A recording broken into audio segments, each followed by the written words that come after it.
Hello, everyone, and welcome to Numenera Bearing the Light. Hey, everybody. I'm so glad you could join us. We are starting a brand new Numenera campaign. We are going to be using the new Discovery and Destiny rulebooks that are soon coming out this summer. And we're excited to show off some of the cool new stuff and start a brand new campaign with 4 brand new characters. So before we go any further, why don't we have everybody introduce themselves and their character? Let's start with Shanna. Cool. I'm Qinalt. My nickname is Kin, and I'm an optimistic Jack who augments flesh with Grafts. Cool. Bruce. I will be playing Kuo, a Serene Wright who focuses mind over matter. Sean. I'm playing Tayrog, but a lot of people call him Tay, and he's a clever delve who lives in the wilderness. Cool. And Darcy. And I am playing Elden. They are a Varjellen Arkus who crafts illusion, and I'm so excited to finally realize my dream of getting to play in a Varjellen. So awesome. Yeah. And, since 3 of you are playing types that aren't probably immediately understood by a lot of people, even if you've played Numenera, that being the Arkus, the Delve, and the Wright. Why don't you just, in 1 or 2 sentences, kind of sum up what your character's type is? Bruce, let's start with you. A Wright is a character who is able to craft all sorts of things, but mainly focusing on the Numenera. So I can create ciphers and installations and other crazy things if I develop the plans for those things. Cool. And Sean, tell us about the Delve. The delve is a character type that focuses on exploration and salvaging, which is recovery of bits of the Numenera that can be reused if you're a Wright, for example, to build new ciphers and artifacts. And the delves are really built to basically foil danger. If there's a threat, they can deal with it. Cool. We'll probably expect to see you and Bruce kind of working together a lot then in that way with Numenera as you find it. And Darcy, what's an Arkus? An Arkus is someone who is really great at getting people really worked up in through the power of speech and through connecting different people. So they're very good at bringing people together for a cause. Perhaps on a more one-on-one level, they're probably decent at persuading, or perhaps they're more deceptive. But they've got a lot of skills to be the social assets to a community. Cool. And Sean, of course, you're playing a Jack, which fits in nicely. Jacks kind of always fit in nicely. That's kind of what Jacks do. But I think we're in for a treat because we'll see that the Jack has kind of got some different abilities now with the new rules, right? Yep, I'm really excited. I picked some of the new abilities for the Jack that are, I don't know, I'm very excited to see how they work out. And we got to try these in the playtest. And so this is the first time I've actually had a character that gets to use them too. So that's really exciting. And you'll probably see a lot of those tonight, depending on what happens. Okay. So as Darcy said, we're calling this campaign Bearing the Light. And we mean that metaphorically, because this campaign is all going to be about an expedition into the wilderness to set up a new outpost for civilization. So it's not just about discovery. It's about discovery, but also building something new and spreading the light. And so you all come from a small town called Neon. And Neon is located sort of on the eastern end of what you call the Ba'adenu forest. This is an immense forest. You have no idea what the actual size of it is. In fact, from your point of view, it just keeps going west as far as maybe forever. You have no idea. You've never heard of anyone who has gone to the farthest western end of the Ba'adenu.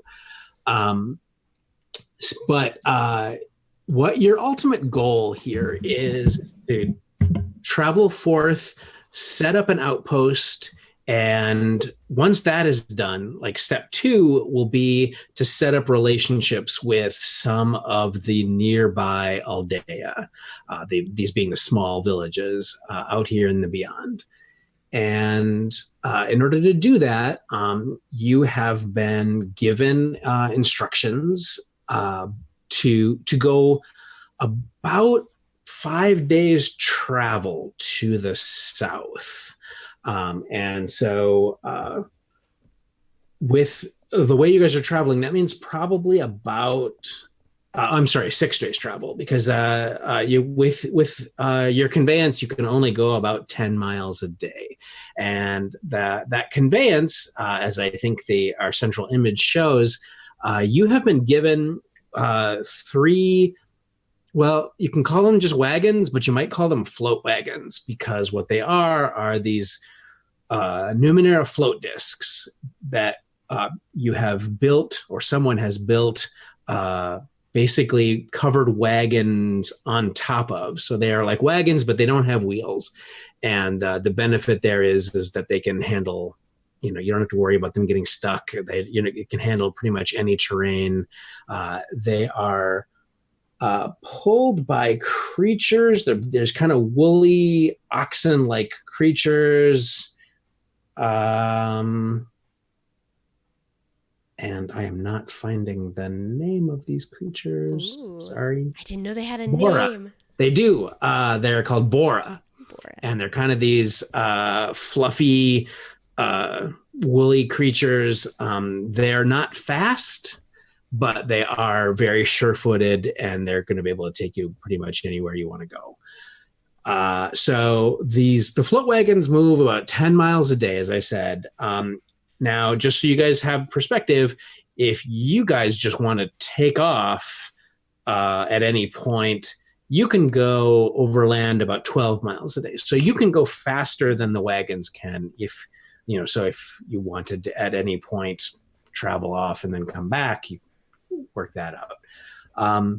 You are not alone on this expedition. It's not just the 4 of you. There are 6 NPCs that have also been sent along, and they are all capable, hardy folk who they're not necessarily highly skilled the way you are, but they're great at driving the wagons. They're great at helping you, build shelters and move heavy objects, and they're all armed, so they all can protect themselves and the caravan overall.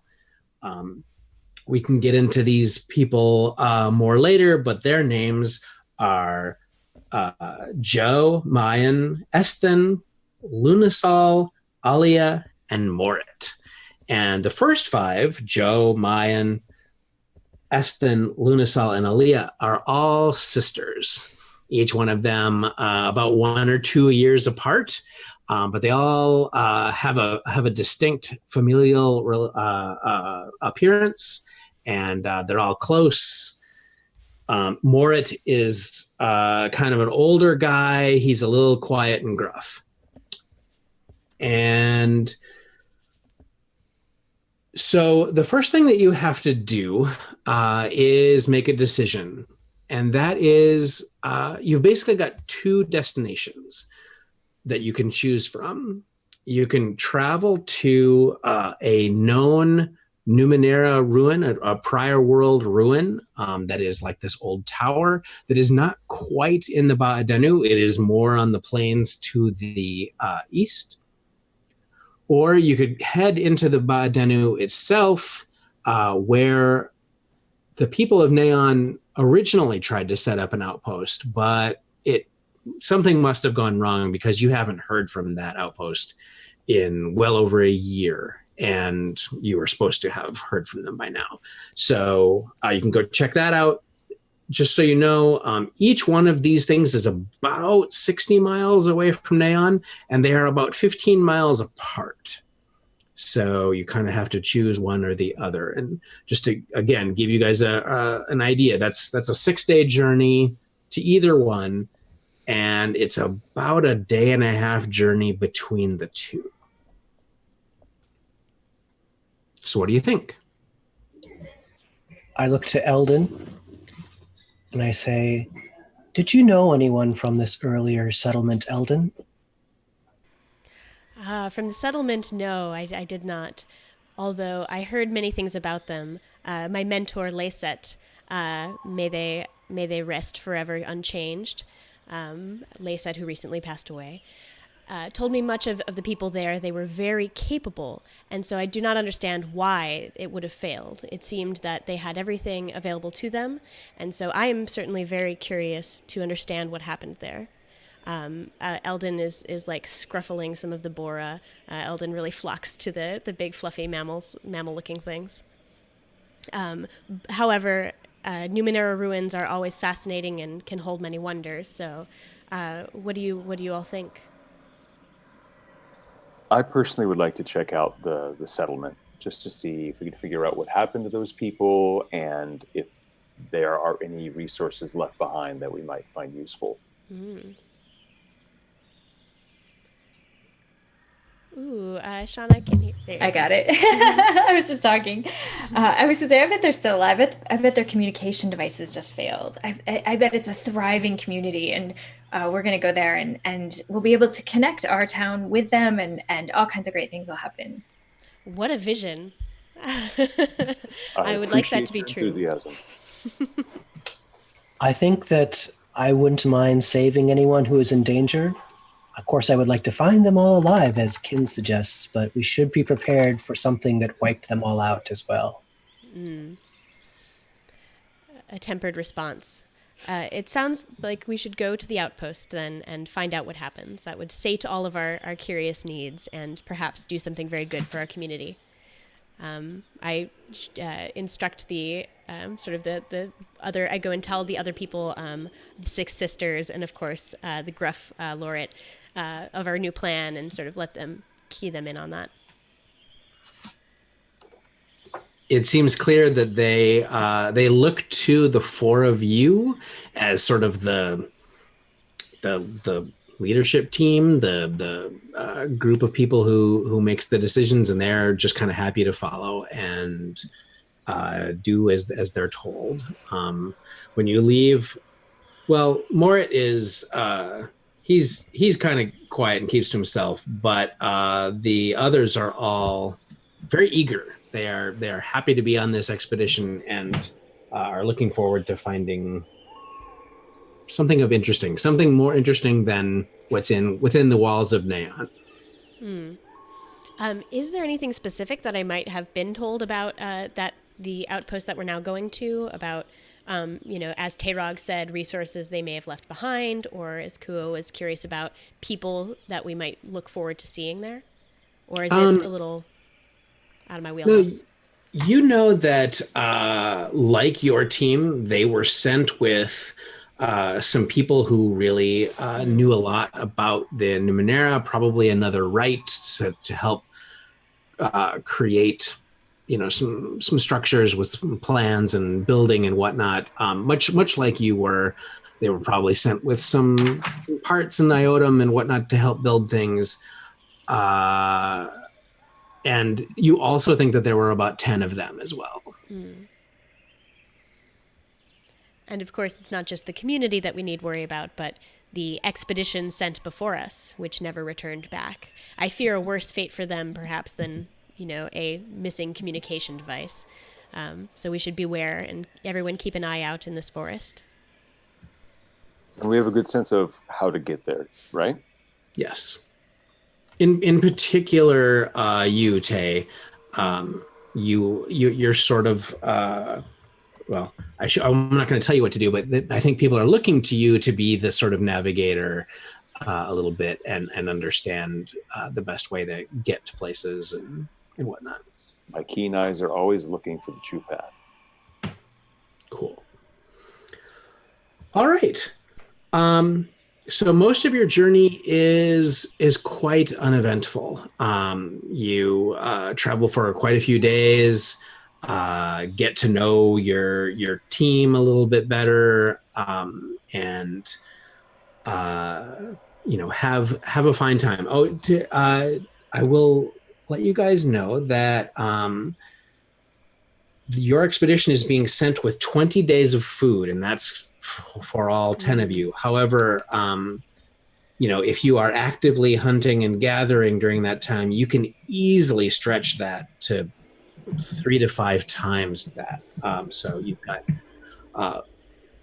plenty of food, but also just like plenty of the kinds of things that will stretch food, right? Lots of spices and salt and things like that, flour and whatnot. You of course have lots of tools of various kinds, both like big heavy tools as well as small tools that can mostly be used by Kuo.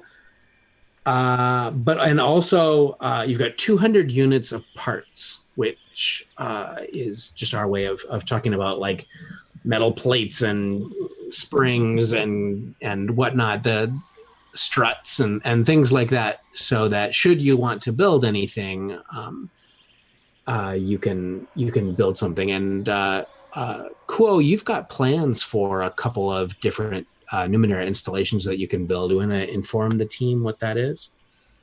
I have currently developed 4 plans, 2 of which are for installations. Those are an auto mender and a water purifier, a basic water purifier. I don't quite have all the iotum I need to create these, but perhaps we can salvage something from that ruin once we check that out. Okay, cool. All right, well, as I said, most of the trip goes by uneventfully, and if you're going to head off toward the location of the original outpost, eventually you are going to turn into the forest itself. And when you do, now that you are probably a good 40, 50 miles south of your town, which is quite a bit farther than probably any of you have even been far away from Neon. The trees here are a little bit different than the trees back up close to your town. You can not all of them, but the predominant sort of tree that's making up the forest. And it is Tayrog. You noticed that one of the things that makes these trees a little bit different is that they seem to kind of have these almost bud-like growths that grow along the trunk, and these buds sort of have like a tightly closed orifice to them. Have I had a chance to inspect these? If you would like to, you'd be more than welcome to. I would. I want to see if this is some kind of fruit or a defense mechanism or anything like that. Okay. How you just gonna like take a knife and cut into it? Or? I'll poke at it. I mean, I'm wearing skins and fur, so I've got some nice sturdy leather gloves on. So I'll just kind of like grab it by the stalk and then kind of poke at the front part of it. Okay. Yeah. So it's these trees, have a good radius to their trunk, and then there's just kind of these occasional protrusions off of them. And when you cut into them, you see that it's unlike anything that you've had experience with before, in that it looks like what these nodules seem to hold is a black, tarry, leathery substance that seems very rubbery and elastic. I am trained in identifying and assessing danger. Does this seem to be dangerous in any sort of way? I'm also resistant to poison and mostly immune to diseases, so I'm pretty comfortable with just kind of poking around in it and seeing if it causes any reactions. What are you doing with that sludge? Maybe it's food. Do you think it tastes good? I don't know. I'm wondering if Kuo could use it to make something, but I need to make sure it's safe first. Tayrog gets to make the first roll of the new campaign. And you said you're trained in assessing danger and things like that. So we will apply that level. Okay, yes. Identifying the task. Danger lies importance, function, and power. So anything that's just kind of should have a good idea of it.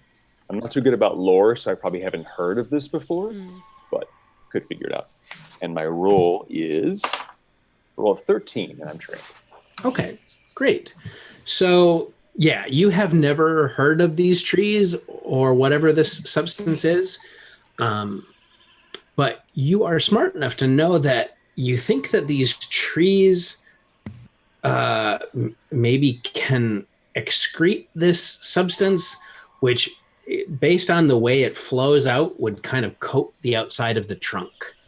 And as far as using it, yeah, you think that it would take some time to kind of figure out how to do it, but you could, cut into these trees and pull this stuff out and make, if you needed something that was kind of rubbery and elastic, definitely could be used for that. And tough. You think it's tough. All right. I will point this out to Kuo and suggest a couple of ideas, and hopefully we'll see more of these trees as we get closer to our destination so we can harvest them. Well, if we have a moment, I wouldn't mind harvesting a few of these bulbs right here and now, if you say it's safe. As far as I can tell, it's not harmful. Okay. Let's do it. As that's happening, if we take sort of a rest for the caravan, Tayrog, do you think this is a defense? Should we be, if the trees are fearing something for defense, should I also be fearing something for defense? It might be perhaps to repel insects or birds or some sort of thing that would chew on the tree, but I think as long as we're not disturbing, the core of the tree itself, we should be able to withdraw some of this. At that, Elden makes a frown and gets really heated. I loathe insects, and stalks off to the corner of the break and starts reforging themselves. So I'm rearranging some of my organs to sort of boost my defense, and I'm going to be exchanging some points from my pool from intellect into speed, so that I'm quick to dodge the dreaded insects. So it's very. I think I've probably learned to shield you all from it a little bit, so you don't have. So you kind of have to opt in to me wriggling around inside my my crucible.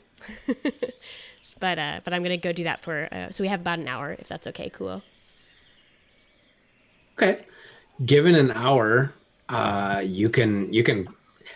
There are probably some, maybe even slightly comical moments as you watch as Kuo with maybe Tay helping, are pulling this rubbery stuff out, and it's pulling back, and it's like it's like rubber band material almost, right? But tougher. Cool. But you in an hour you can produce quite a bit of the stuff. Excellent. I'm looking forward to seeing what you can do with this. Right off the top, you could easily make like a tarp or something out of it right now. I tell Tay, I'm thinking tarps. I'm going to take a little bit and just kind of chew on it. Oh, it tastes foul. It tastes acidic. I am just stone faced. I'm like, it's not bad. Yeah, this will be very popular back in Neon. Oh, It's a little bit stretchy. like taking a bit of how car tires get really soft, like on a really, really hot day. It's like having a piece of that and putting it in your mouth and chewing it. Is this the face of a liar? I don't think so. Are you squeaking? It squeaks. That's my jaws. This is good. Saving this all for myself. All right. Well, it is toward the end of the day, the following day. You fortunately don't run into an inordinate amount of insects that Elden was fearing yet. There are some, but nothing that seems unnatural. And in fact, the forest is filled with animal life that you would expect. There's birds in the trees, little mammals scurrying about. Occasionally, as you're crunching your way through leaves, you stir up a little snake that slithers away. But it is toward the end of the next day that you can see a clearing in the woods, and it is you probably first see some trees that have been chopped down, some trunks, and kind kind of widening what was probably already a natural clearing. There's a rocky face kind of on one side, on the northern side, and you see what looks like a shack, a wooden shack, and then what might be kind of beyond that, maybe another one, but it's collapsed. And kind of strewn around this area as you look around, looks like the remains of what might have been some tents that the wind has just sort of tossed about, with some others clearly human-made gear just sort of scattered around. I'd like to direct everybody to stop and whisper to Elden. I would like to just give it a quick look to make sure there's no immediate danger here. Is that all right? Well, a story that Lacet once told me about some of the dangers out here, and I go into a little bit of an anecdote that helps you. For the next hour, you're going to be trained in, let's see, what would be helpful for you, sort of like stealth. Okay, stealth it is. There are these strange, gigantic creatures, and if you watch where you step on the leaves, that's actually the wrong thing to do. What you need to do is you have to continue to make the sounds of the forest and make sure you blend in with it. So go do that, Nice. I guess. So I am told. I guess. That's all I got for inspiration. Anyway, be careful. Is that a story of your people? I have not heard that among humans. It was in a tavern once. Perhaps I should use a grain of salt. All right. So yeah, I will try and just kind of sneak around a wide perimeter and just kind of carefully scrutinize everything I see in this area. Okay. So we've already determined you've got a sense of danger. Do you have just like regular old searching or perception or any skills like that? I'm specialized in perception. Ooh, nice. Nice. Okay. So with that in mind, I would like you to give me a roll for both your stealth and then your perception. Okay. Just because I want to make sure that everybody with us is safe, I'm going to be extra sneaky, and I will apply 2 levels of effort to my stealth roll. Okay. Which is good because I rolled a 1. Oh no. Okay. He's going to do great. I'm ready. It's going to be so good. Someone left a bear trap behind, I'm sure. Yes, Bruce, we know. You didn't roll the first one of the new campaign. I'm not going to make you say it. You're going to lose your title. Sean, go ahead and give me your perception roll. All right. And so I'm specialized for this. And I rolled a 14. Okay. So you make your way around. You're kind of looking around the clearing, and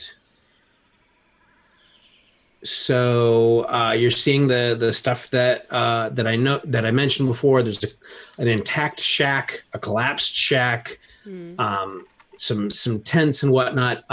You're definitely seeing. Right away, there's the remains of there's some human remains, but looks like they've been lying there for a long time, and predators and natural forces have. I mean, it's just like a skull and a couple of bones at this point, and you're making your way around the collapsed, or I'm sorry. In sort of in between the two shacks, and that is when you hear kind of this mechanical whir, and situated sort of in a fairly defensible place in between both shacks, there is some kind of device, and it clearly reacts to your presence and kind of turns toward you. And then it kind of seizes up. You can kind of see it just, and you hear kind of this whir and then nothing. So perhaps it's some sort of automated defense left by the previous inhabitants. when I finish my perimeter, I will. It doesn't seem to work because it doesn't do anything to you. Right.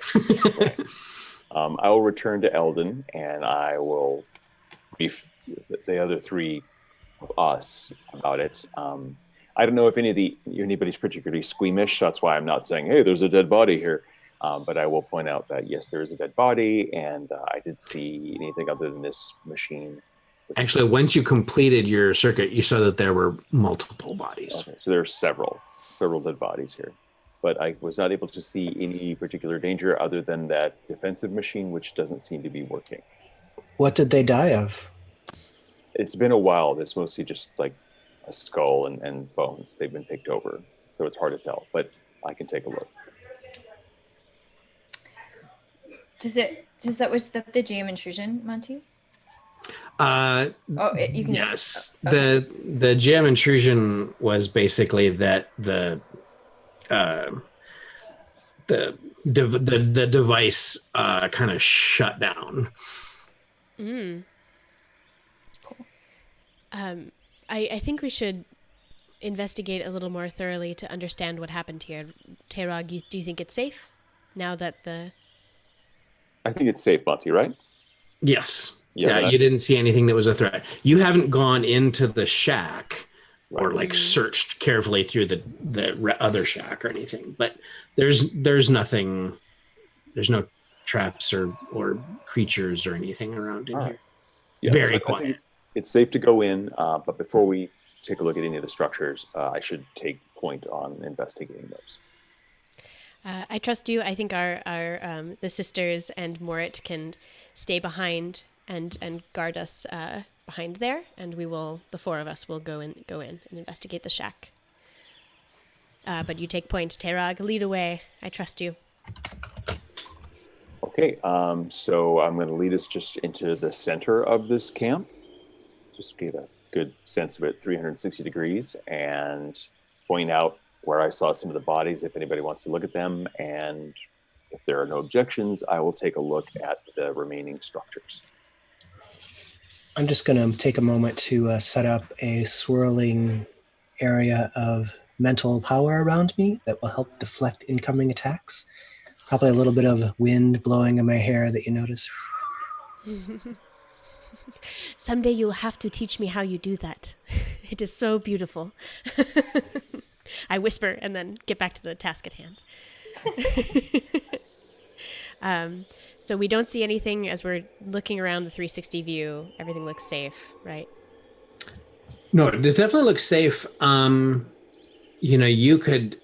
There's probably some useful gear just kind of scattered around what used to be, obviously an occupied camp, that you can probably expect to be good. I mean, you wouldn't expect like their food stores, and you wouldn't expect that to be good anymore. But other than that, shouldn't be. I guess. Go ahead.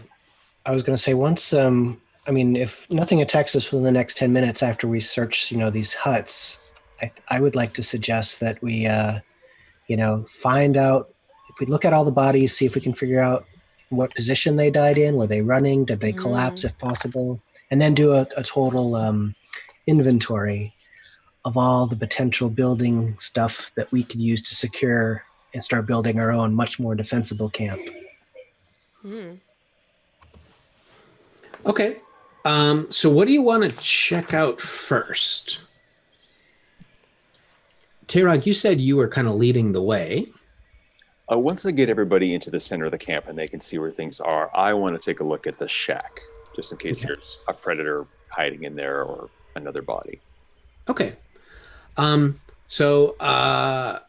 There is not a predator or anything in there. To answer sort of Bruce's question, there are no creatures. Nothing is going to attack you. You got while you're searching. So we can kind of move through this fairly quickly. But inside even before you look into the shack, which actually has a crude door built into it. No windows, but a door. And you notice that the walls, the wood here, it's particularly sort of worm ridden. I don't mean literally there are worms. I just mean like it's full of pocks and holes and whatnot. And that seems to be true of the remains of the collapsed shack as well. Inside the shack, you see that there is in fact no other bodies in here, but there's some crude, there's like a table and a little bench. It's all pretty crude. It looks like someone kind of made this pretty quickly. You're guessing that the wood here is the wood around where you've seen. There is more gear in here. There's some packs and tools, lots of rope. But on the table, there is an inkwell, and underneath the inkwell is a piece of paper that is kind of curled up with some time and age and dirt, but is still, there's clearly some writing on it. And there's some shins kind of scattered around on the table, and a few other like very light tools, the kind of very precise tools that you would think maybe a maker would use. Well, I'll ask the Wright in our group to come take a look at this stuff.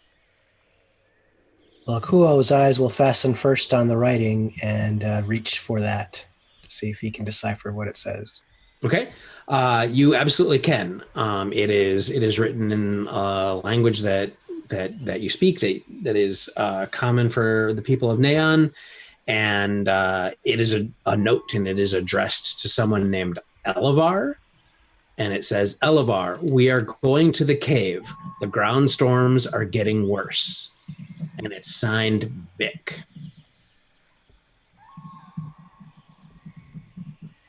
All right, I read that aloud to everyone, and I ask, does anyone ever heard of such things as ground storms? Ground storms.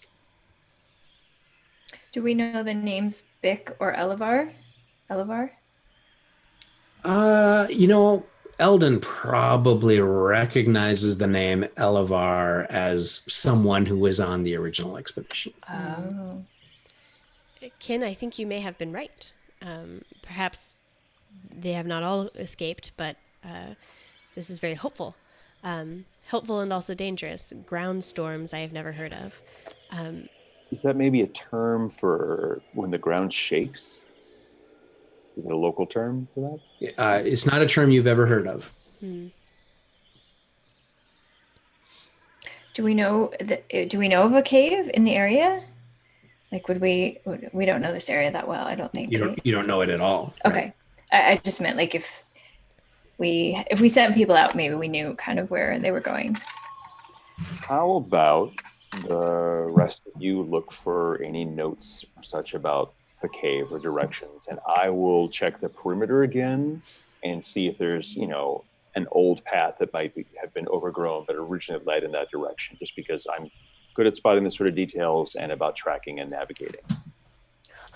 Cool. Maybe we should go look at that automaton and see if we can make it our friend and bring it to life. Sounds good. That sounds a lovely idea.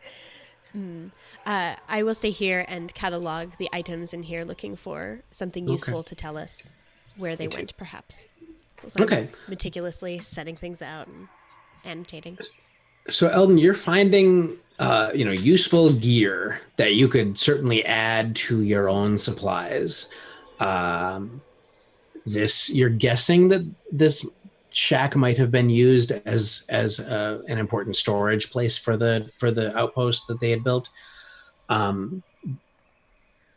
You also probably, now that you're sitting here thinking about it, for as long ago as the outpost left, they didn't get very far, right? I mean, I don't mean distance. I mean, like they apparently just made a couple of shacks and everyone else was living in tents, and then something happened, right? So they weren't, you don't think they were here very long, you know, a week or two at this point, Yeah. right? And so Kuo and Kin, I think you are going to go out and look at the device. Sure. Kuo, you recognize this device to be a defensive turret. I'll point out how it's turning and where the rust has set in that caused it to seize up. And I try and determine if it's merely disabled or if it would require more than just a little bit of repair. Okay, why don't you make a roll? All right. I am actually specialized in crafting Numenera. Okay. So I use that by 2 steps, and I do not roll a 1. Okay.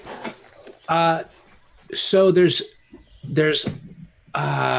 2 bits to this device. It's actually an installation with someone has like attached a modification to it. But the device itself is merely disabled. You think you could get this thing working again, and basically it just when controlled just fires out a big heavy slug, but it needs to be manned. It needs to be operated. The modification was this sort of very haphazard looking thing, but you're guessing with your knowledge that this was meant to make it actually automated. And you think that device is that modification. It was so jury rigged and fragile and experimental. It's garbage now. Probably a good thing it didn't work, actually. All right. Well, I will try the getting it up to speed, since that's what we're standing here doing, and just mess around. I have tools with me that I carry all the time. It's a few tools, so I will kind of open it up and see if I can get it going again. Not the automated version, but yeah, just the crude version. Okay. You don't even think that it will necessarily require additional parts or item or anything. It might just be like a simple repair job, like you said, kind of scraping out the rust and the gunk that has been collecting in this thing as it's been just kind of sitting here for a year. So you will need to make another roll for that, but you're specialized in this. Yes. Do you want to add anything to that? I am going to apply a level of effort as well to ease my task by 3 steps. Okay, you don't even need to make that roll then. Right. And so you have this thing, it's functional again. You also see that it's never been activated. Wow. So this thing was not a part of any kind of conflict. I'll show Ken how to use it if the need is maybe that he needs to get on it and start shooting invading creatures. You also it's got a metal hull, but that metal hull is kind of weirdly scored a little bit on the sides and the top and the bottom. It's like they were trying to make art out of it, but abandoned it. Well, I will examine that as closely as possible, bringing my knowledge to bear. But You can't. This doesn't mean much to you other than it's weird. I want to use a player intrusion. Okay. If there's, Nice. I don't know. Maybe I can do it after the scene. I'm not sure if I want to have as an Arkus, one of my player intrusions can be that a friendly and a follower or a friendly NPC has a good suggestion. And so I feel like we have a couple obstacles. There's a cave we maybe want to find. What happened to this device? Do any of our NPCs who are along with us have something helpful to bring to bear to either of these obstacles. You know what? I'm going to ask you to hold that thought for just 1 minute, because I wanted to finish Tayrog's action, Oh, and then going and talking to the your companions is a great idea. Thank you. Tay, you went to look around the perimeter, and again, you're skilled in this, and so you don't even need to make a roll. There are 2 overgrown footpaths leading out of this area that clearly it's been a long time, but people have moved back and forth from. One kind of leads to the north and the other to the west. I will take my lucky pipe and just kind of like scritch out some of the grass at the head of these 2 paths so that everyone else can see them more easily. And then I'll return to the rest of the group so we can discuss what to do next. Okay. So to get back to the player intrusion then. So Darcy, you spend your XP. And yes, it is in fact Joe. It's just J-O. Mm-hmm. And she says, when you kind of give her the general idea, she's like, oh, okay.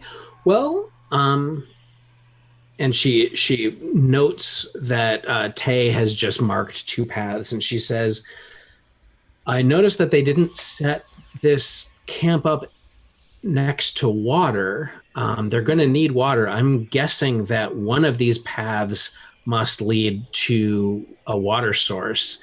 And considering that that path goes downhill and that path goes uphill, I'm guessing that that's to water and maybe that's to the cave. Ooh. That makes a lot of sense. Lovely. Thank you, Joe. I'm glad you're here. So I wonder if this is the safest place to set up our new camp, given that ground storms apparently came through here, and just something to consider.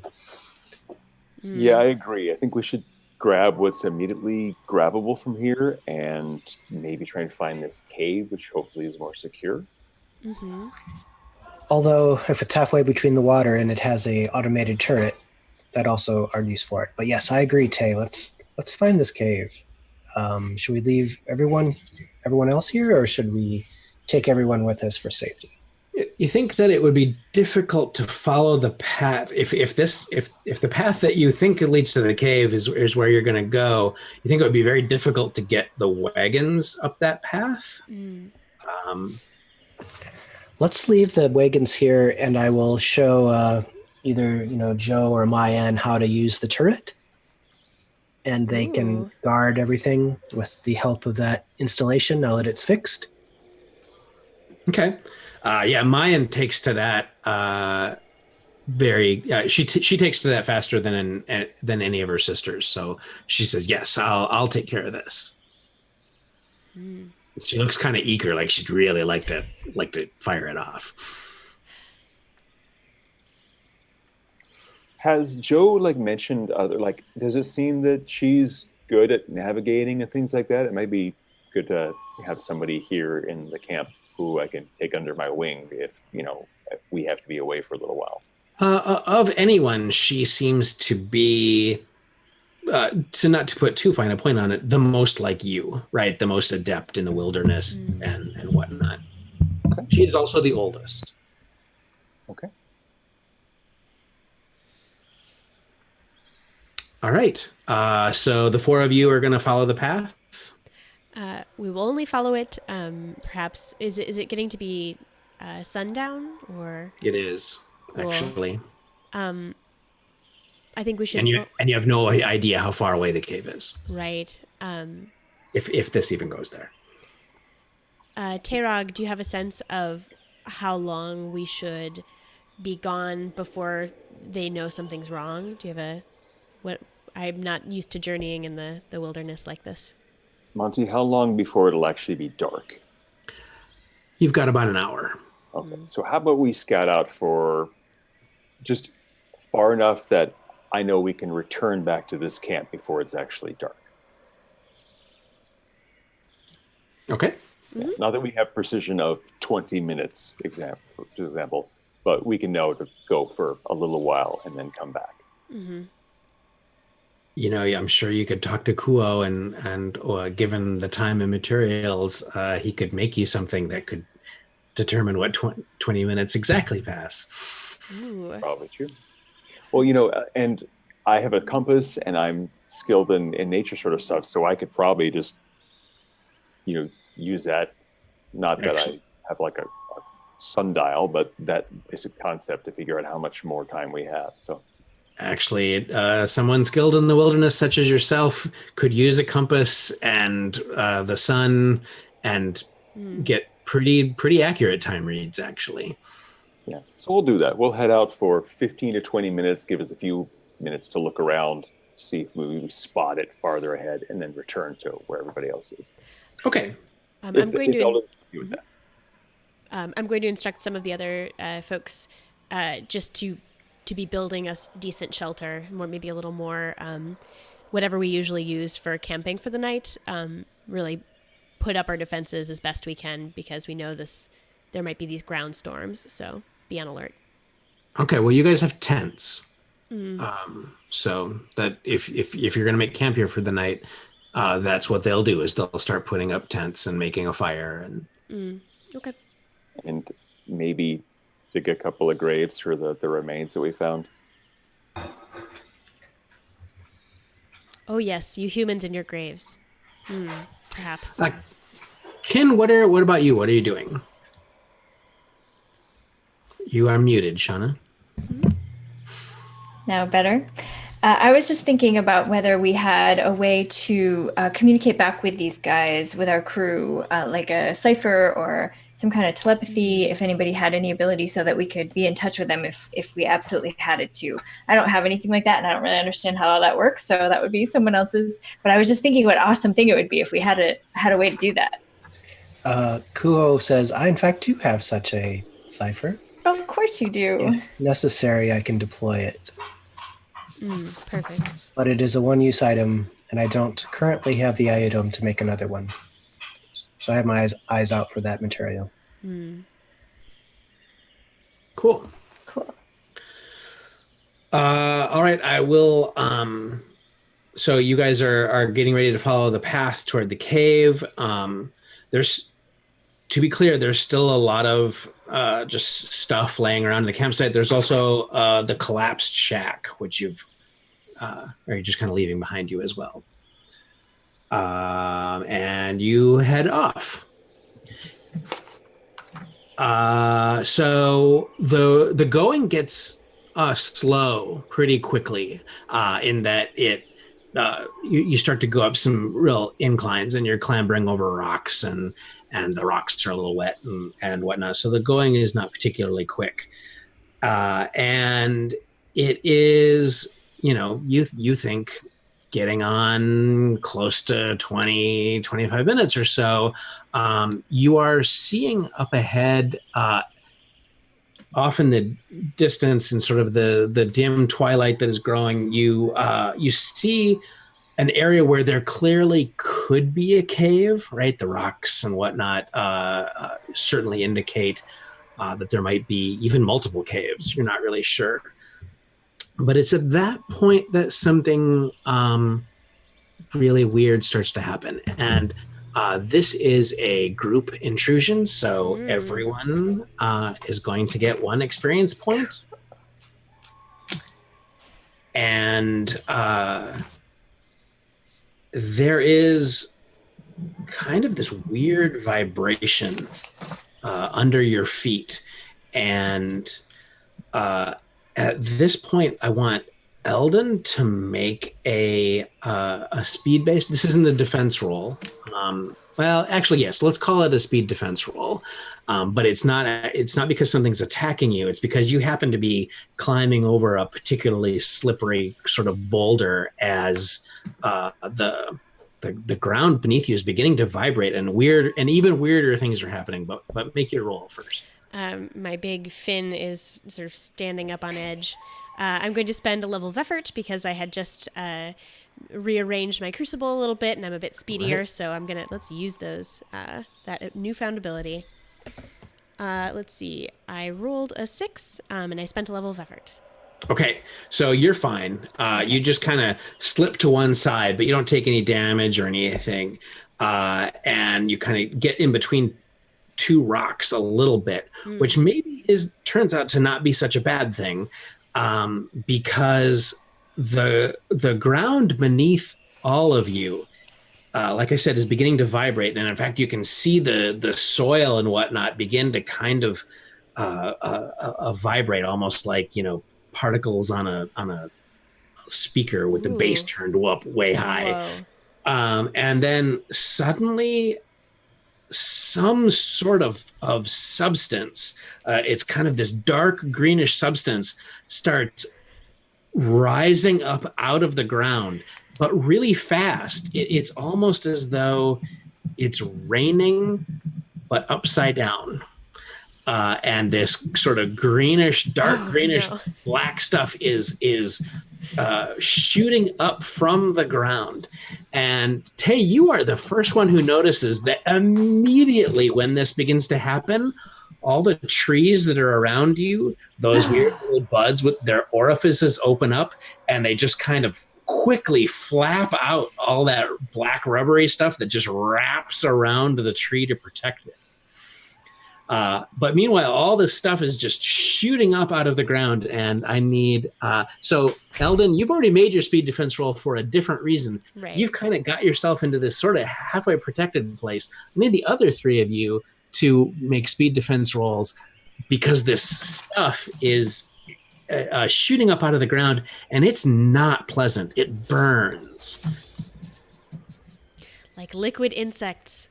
Horrible. Apply a level of effort to that roll. So will I. 11. 4. I'm going to use effort too, and I roll a 14. Okay, so Kin and Kuo, you managed to just kind of curl up into a ball or do some other halfway defensive sort of thing. So each one of you only takes 1 point of damage. And if you have armor, this will your armor will help you in this situation.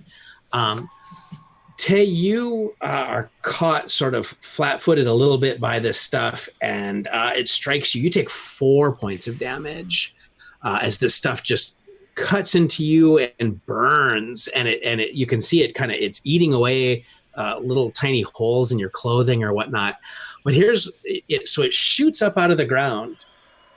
And then gravity kicks in, and it all comes back down onto the ground. And so now I need all 4 of you to make another speed defense roll. So I have a question.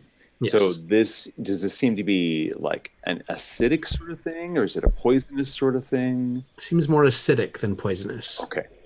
Because it's not just hurting you; it's hurting your stuff. Right. Yeah. Do I have an opportunity to take an action? Or is it just 2 reactions in a row? Because I would like to use foil danger if I can. But that requires me to be able to take an action. Sure. Yeah, why don't you go ahead and see if you're successful at that. All right, so I need to make a roll against whatever the level of this attack is. Okay. But... I'll go ahead and tell you it's 4. Okay. And I'll spend the intellect on that. And, I failed. Good thing I'm tough. I'm just taking it. Can I take an action too? Or is it just... Okay, sure. Yeah. Because I want to use encouraging presence. And so I'm like, we got this! And I just start yelling like these awesome things. And for 1 minute, allies within short range, I don't know how many of you are within short range, you gain an asset on defense rolls. Okay, that'll be everybody. Thank you. Oh. Well, in which case I succeed. Well, these are defense rolls, not your foil danger roll. Oh, well then I didn't succeed. I succeed with my roll, and even better with Shanna's encouragement. Sorry, Kin's encouragement. Kin, good work. You navigate me through to get the right shelter and dodge out of the way. I succeed as well. Now, I took full damage, but my armor still applies to that, right? Yes. Okay. So you know that the difficulty is 4. Sounds like Kuo and Elden both succeed. What about Tay and Kin? I was so busy yelling that I rolled a 2. Oh no. We got this. I was so excited to use foil danger that I forgot to actually make my speed defense roll. So I'll do that now. There we go. And We're new to this. I'm going to apply a level of effort because I don't want to take some damage. And I roll a 16. Okay. Nice. So if you succeeded, you still take 1 point of damage because it's impossible to avoid all of this, right? But if you fail, unfortunately, Kin, you take 4 points of damage. Ouch. And then this stuff, whatever this horrible stuff is, just quickly sort of runs off the rubbery substance around the trees and hits the ground or it just hits the ground or in the rocks and whatnot, and it just seeps immediately down into the ground again. We killed it. Are these the ground storms? It Sounds like a ground storm. I noticed some strange scoring on the automaton, not the automaton, the turret. So this could have been it. And the shack had damage on the walls as well.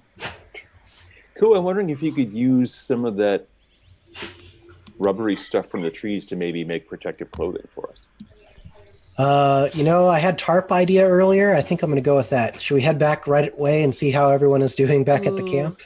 Oh yeah. Let's do that. So we did see some caves, right, Monty? Okay, but we don't know which one.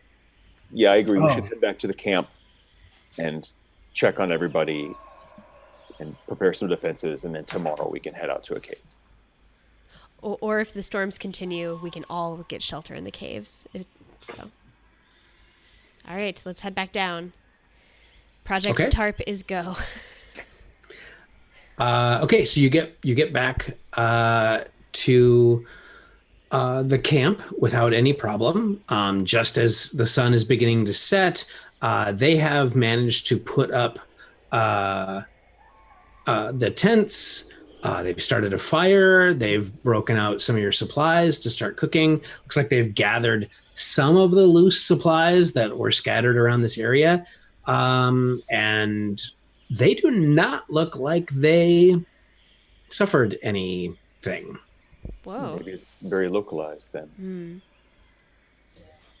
Yeah, you all come back, looking the worse for wear with sort of red streaks on your faces and whatnot. And they have no idea what's just happened and ask if you're all right and ask what happened. We fill them in on that and tell them that when that happens, get on shelter and cover yourself up. Mm-hmm. At that point, Morit says, "How do you get shelter from something that comes up from the ground?" Are there any big rocks around here that you could stand on? There certainly are more rocks and whatnot back the way toward the caves, but they didn't fully. I mean, you guys were on a lot of rocks, and they didn't really fully protect you before. We've got our carry things. We could put that stuff on the bottom of the carry things and then stand on top of them. Here I've got an idea. Ooh, that's a neat idea. I have a shelter cipher, so I'll just set that up now that we know that this is a threat here. Shape stone, it should be pretty durable against this sort of attacks and keep us safe overnight. So I will activate my instant shelter. Okay. How big is that? It's only 10 feet by 10 feet, so it's going to be pretty cramped in there. Yeah. Do you want to try to get all 10 people in there? I mean, we'll fit who we can. I mean, we could have some people on the roof, like on the top of it, so at least they're not getting hit from underneath. Yes. So Tay creates this basically square structure. It's got a door and I think windows even, right? And it's perfectly smooth, and it kind of has almost like a cement like texture to it. Very nice. Let's see. I appoint one of the sisters. Let's go with Eston, is one of them, to like send the Bora running. In case, since it is so localized, to like go just run away with the Bora so that our lovely mounts and don't get eaten alive by this horrible acid rain. If something happens, you mean? Mm-hmm. She's Right. she Not she's now. Yeah. she's to just get them she asked, you want me to just take them and run? Appoint you're in charge of their safety. So take one extra person with you, whoever's available, and try to get to safety away from the epicenter of it to keep our mounts okay. Okay. Is there a way to know where the center is? Not that I know of, unfortunately. Trial and error, right? Kuo or Tayrog, did anyone notice a way to define the edges? I did not. But I do have a question. So we've got these hovering wagon sort of things, right? Mm-hmm. Can we make them stop hovering and so they rest on the ground? No. Okay, interesting. No, the Numenera float discs, they float a certain distance from the ground, and it just sort of doesn't matter where you go. Mm-hmm. They're always, probably about maybe like 18 inches off the ground. They're just kind of always 18 inches off the ground. And you don't know, you can't make them go up or down in any way. But how big across are they?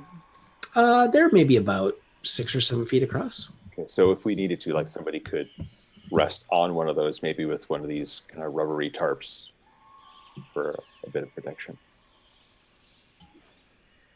Okay, so you're going to just try to wait through the night then to do anything else? I mean, otherwise we leave all this stuff behind and just race everybody to the caves, and we'd have to leave the animals behind too. We're kind of in a sticky situation. Okay. Do you want to take any other actions other than going to sleep? We want to put up a guard, I think, of some sort. And I wanted to look at the collapsed shack. Okay. You will have to have either torches or globe light at this point to search through there. I'll take out a globe from my explorer's pack. Okay. And you said that you were specialized. Yes. Okay. So it takes you a little while. But in the collapsed shack, as you begin to move the boards and whatnot, or the logs really, there is another dead body in there. And this one, I mean, you've been around enough of these sorts of things. Like, this person died when the shack collapsed.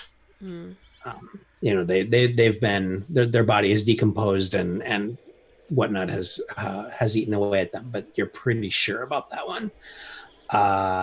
And you find that they are wearing because you still kind of find the remnants of their clothes, but their boots, while the boots themselves are kind of all deteriorated and whatnot, there are some interesting sorts of Numenera devices like built into their boots. And like I said, the boots are probably not good anymore, but you could easily, or rather Kuo could probably, well, you're skilled at salvaging too. Yes. It would not be a difficult thing to remove these things and then work them into a new pair of boots, whatever they are.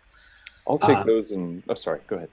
And in addition to that, you find a lot of parts, again, like little metal struts and screws and, the things that you need to build a Numenera device, as well as a metal container, like a case that has iotum in it.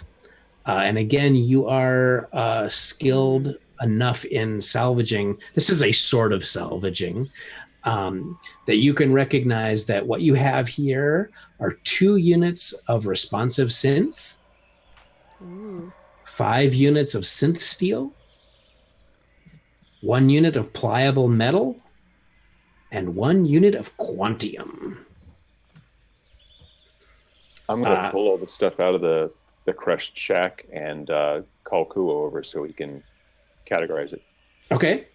And perhaps of even more interest to Kuo, there is a leather tube that is tightly sealed against moisture.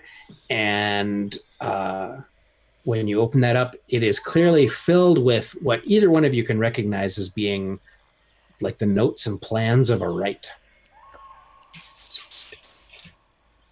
So this seems to be, you knew that they had a Wright with them. This seems to have been where they did some of their work, maybe.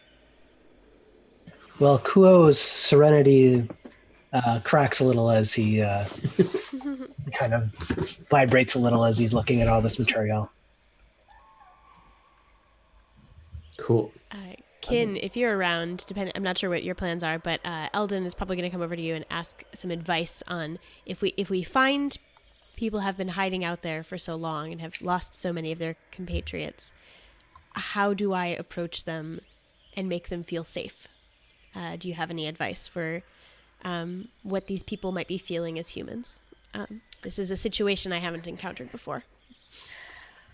I think that your presence is just walking in there after they've been alone for so long and out of touch with everyone, that's gonna change everything. So I think that just being there and, being positive and telling them that we've got everything in control, and, Kuo is making these amazing tarps that are just gonna protect us from this crazy ground, whatever that thing is that we saw.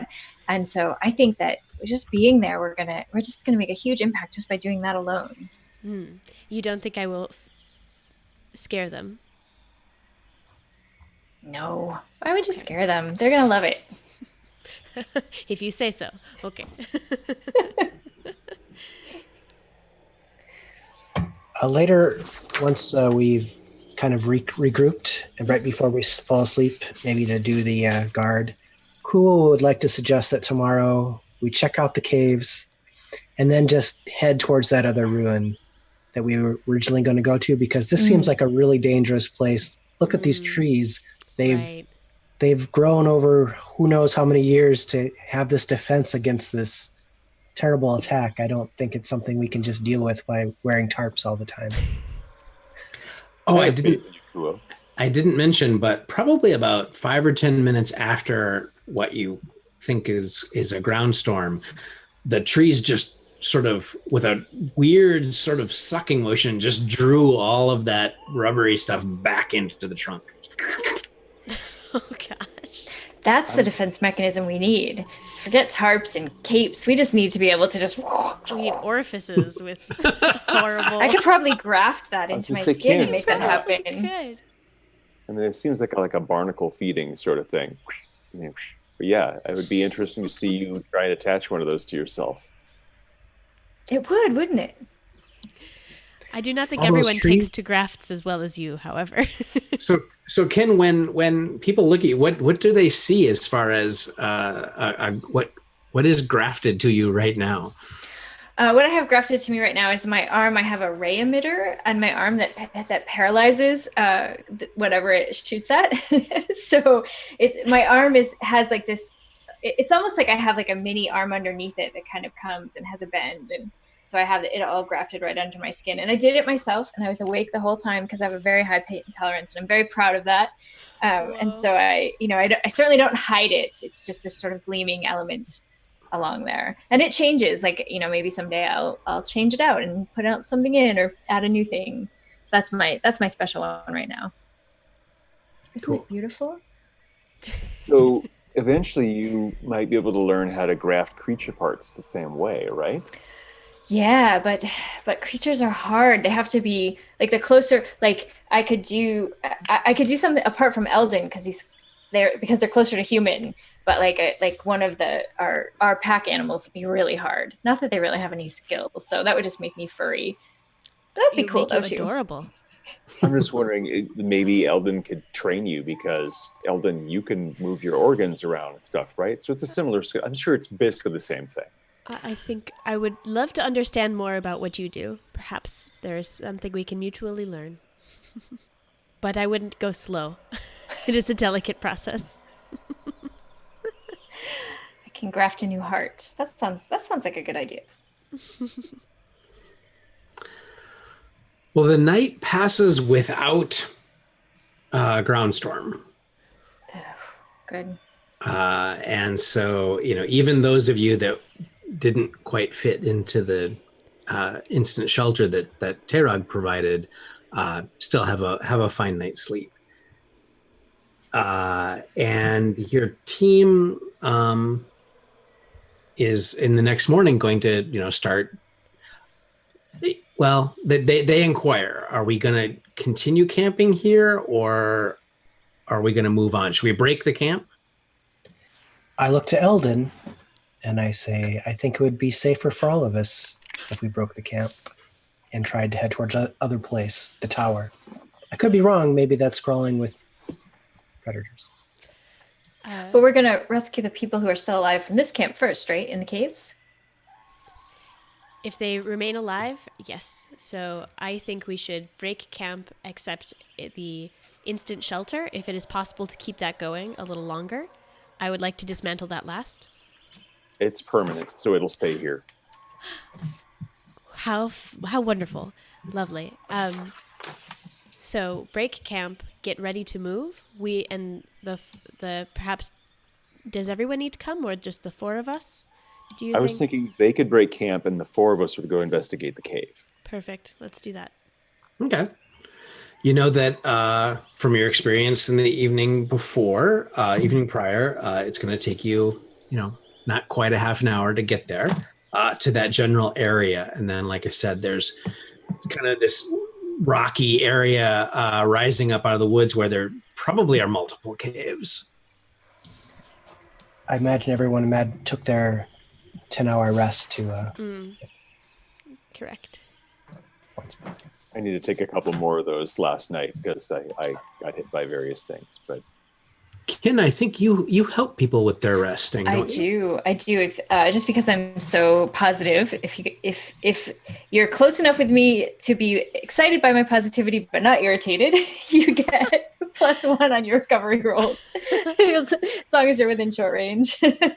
And is that all recovery rolls? Yep. Wow. Creatures who make a recovery roll within short range add +1 to the roll. So great. Cool. Well, then I'll do my hour and my 10 hour and I'll be great to go. cool. See, you and I get along. I'm glad I saved your life. I am too. Can you imagine? Does everybody know that story? I didn't. I mean, that's Kin's story to tell. Well, we have a 30-minute walk. Do tell. That is a perfect time for stories. So we can tell it together because it's a really good story. So I was trying to graft this detonation cipher, and I thought it would be. And I thought it would be really smart to graft it in a way that I could just sort of elbow it off if I needed to, so that it would go a long distance. Because I didn't really want to graft it to my hand, of course. And so I grafted it, and then it almost went off. And Tay came and he fixed it so that he disassembled it right on my skin, so it didn't go off and it didn't blow us up. And it was awesome. It was amazing. It was a little awkward because it was ready to go off and I saw it was going to go off. So I basically just jammed my finger into the mechanism until you figured out actually how to remove it. So I'm sitting here for an hour as you're doing surgery on yourself. It was a bit dramatic because I don't normally like to stop detonations with my flesh. I've never tried to do that again.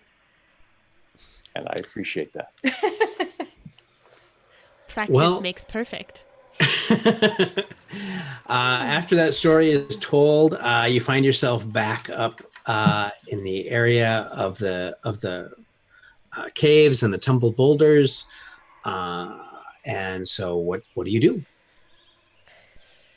Do I see? It is a bright, sunshiny day. It is warm, and it's going to get warmer. Do I see any signs of which cave they might have gone into? I am trained in tracking and in navigation, and obviously I'm specialized in perception. I'm going to need you to make a roll. Okay. I will I apply. took. I'm sorry to say I took perception as my flex skill, so I could help you. Okay. And So that's eases it yet another level. Actually, with the two of you working together, you don't even have to make a roll. And teamwork. You can see, it's clearly been a long time since anyone has gone this way, but there is a clear sign of movement along one sort of ridge and up to what you now spot to be a cave. It was maybe a little bit getting too dark for you to really see this clearly last night, but this morning in the bright sunshine, you can definitely see a major cave. So, Kin, that one, right? Yeah, that's got to be it. Let's go find him. Okay. Let's go slowly.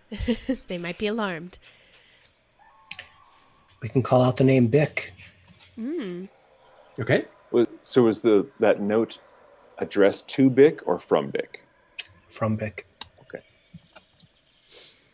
Okay, so cool, you're going to do that? Okay, you call that out, and Kin, it's actually you trained in perception today. You hear almost as in response something moving, like just it might just be something moving against stone or a stone falling or something like that, but up toward the cave. I think I hear them. Let's go. Let's go. Are you there, Bick? We're coming. Okay. Who leads the way up? It's basically going to have to kind of be a single file up, kind of a path among the boulders and whatnot. And I'm not, there's no rolls involved, but it's not, it's treacherous and slow going, right? It's not like a nice smooth path. Yeah, I think definitely should be me. And I'm trained in climbing, so I can try and find the best path and point it out to people as we go along. Okay. I would like to just have us pause for just a couple rounds while I set up a couple different psychokinetic effects. Okay. One of which is the deflection field, and the other is just kind of activate my telekinesis. Nice. Each of these things lasts for a few minutes, even 10 minutes. Okay, cool. Anybody else taking any actions during that? Just watching. My hearing isn't very good, but I'm visually fairly all right. That's so right. I'm really keeping an eye out for sort of scanning around us, and I'm nervous something might come up behind us. It's just I'm on edge. I hope for the best, but I plan for the worst. Okay. As Lysette taught me to do. So as you get up to the mouth of the cave, something definitely greets you as you come to the cave. It greets you as coming out of the mouth of the cave. And I think we have a picture of it, perhaps up in the Does it have a number? window? Yes. Which number is it? 4. Aha, lovely. But unfortunately, you do not think that this is Bick. In fact, what you see instead is a muscular creature with sort of rippling, leathery flesh, 2 massive tusks that come out of either side of a huge toothy maw, a very pronounced snout, but no eyes whatsoever. Most of you have probably either encountered or seen a creature like that. And you know that it's called a ravage bear. Oh, and this thing just looms out of the cave. Kin, you're pretty sure that when Kuo was calling out for Bick and you heard something moving, this is what you heard move. This is right where you heard the sound. So unfortunately, that means that this thing kind of has... it was expecting you, it was ready for you, And Tayrog, unfortunately, you were right there in front. This thing lunges forward with a big, huge claw. I will apply a level of effort to my might defense. And I rolled a 5. This is a speed defense. Actually. Sorry, speed defense. Well, okay. Still a 5. Okay. So you've eased the test by 1 step, but that still is not quite enough. And so with this thing's powerful strength and big nasty claw, it does 7 points of damage. Oh, jeez. Well, my armor will stop 1 of that. Okay. And unfortunately, what it does is that it reaches up with that claw, claws you, and then kind of grabs around you. And so not only will you take this damage, but you are currently held fast by this beast. No. So at that point, all of you can take an action, but we'll start with Tayrog, I think, because you're sort of the most directly affected.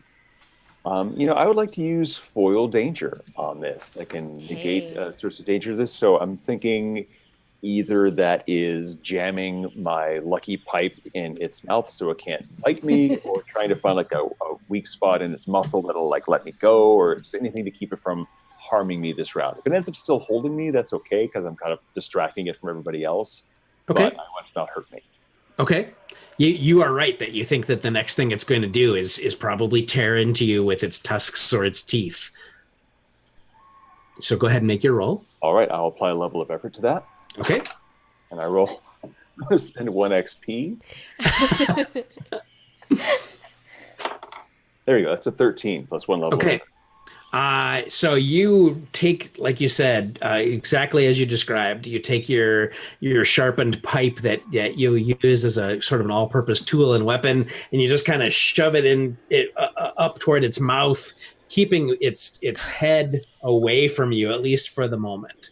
And that kind of gives the rest of you the opportunity to act, knowing that it's kind of prevented from doing that, prevented from attacking. Kua would like to use the telekinetic power to get ready. He sees that Tayrog is, wedging his pipe there, but he'd like to use he'll try this round.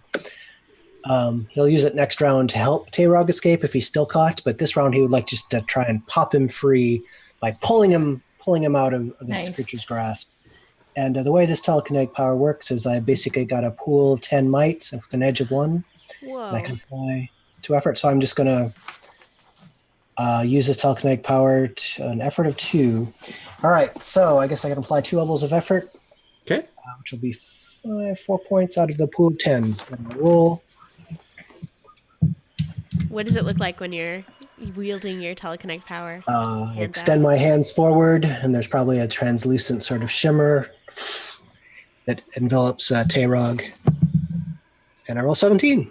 Oh, Nice. Great. So, Tayrog, you feel a force just kind of wrap around you like a blanket, like a sort of warm blanket, and it just eases you out of the grip of this horrible beast.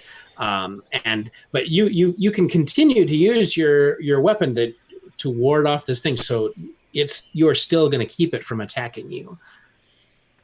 Now, I do have a question, Sean. That doesn't actually keep it from acting entirely. It just keeps it from attacking you, right? It keeps it from making that particular, whatever action I'm trying to stop is what it can't do.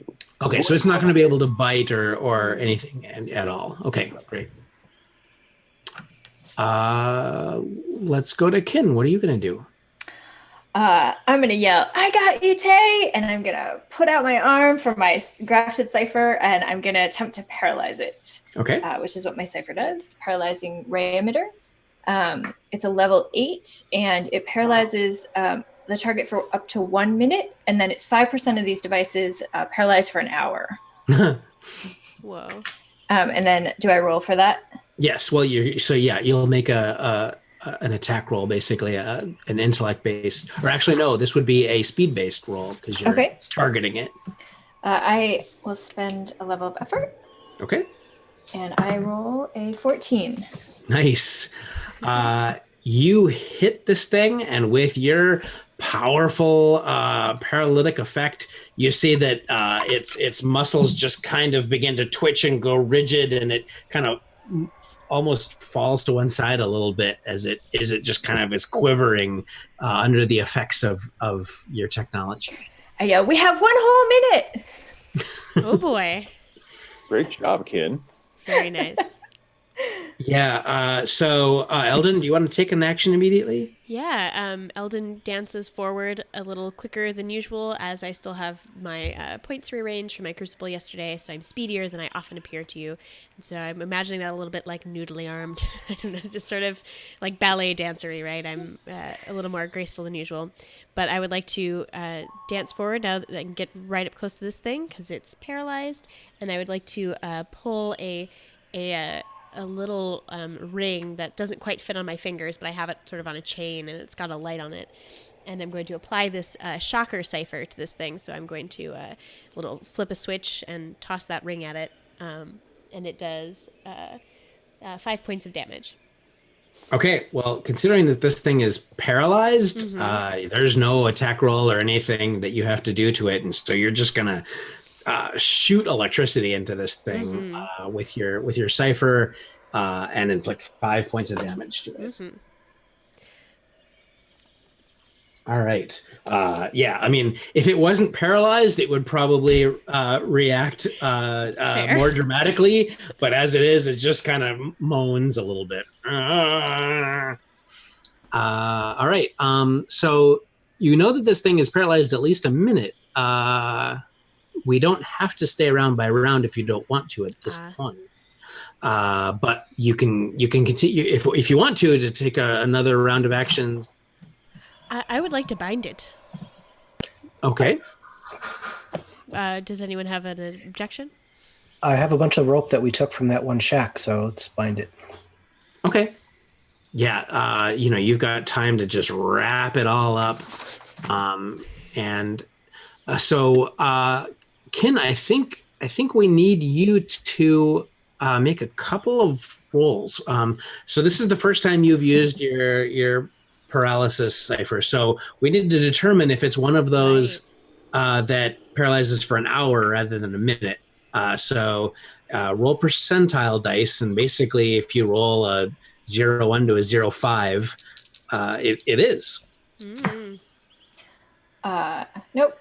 Okay, so this is just a standard one. And I believe that the way a grafted cipher works is it sort of acts like an artifact now, right? So you need to make a depletion roll. Cool. Let me just double check. I think so. Yeah, depletion of 1 and 1d10. I rolled a 4. Okay, so you'll be able to use this thing again, but it will always be the 1 minute one. Now we know that. Oh, okay, cool. Okay, so the rest of you can pretty easily tie this thing up and bind it. It's really, really strong. It's now hurt because it's just taken the cipher damage as well. But you feel pretty safe that even when it comes out of this, it's not going to be a huge threat.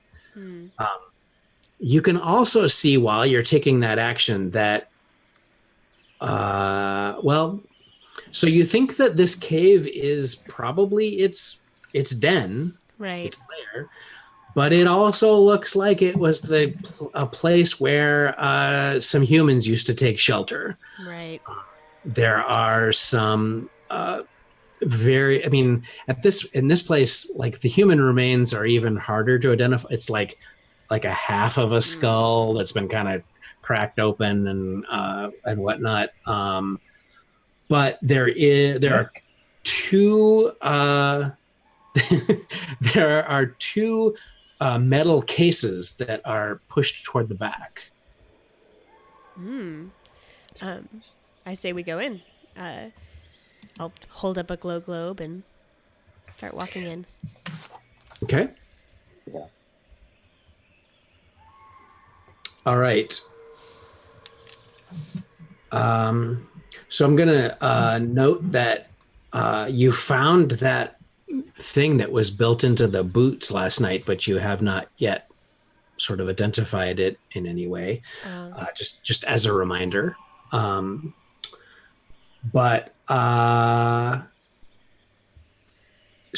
the like I said, there are two these metal cases. They look very different from each other. One of them actually has what looks like some kind of control panel on it, and the other looks like just a typical sort of snap seal case.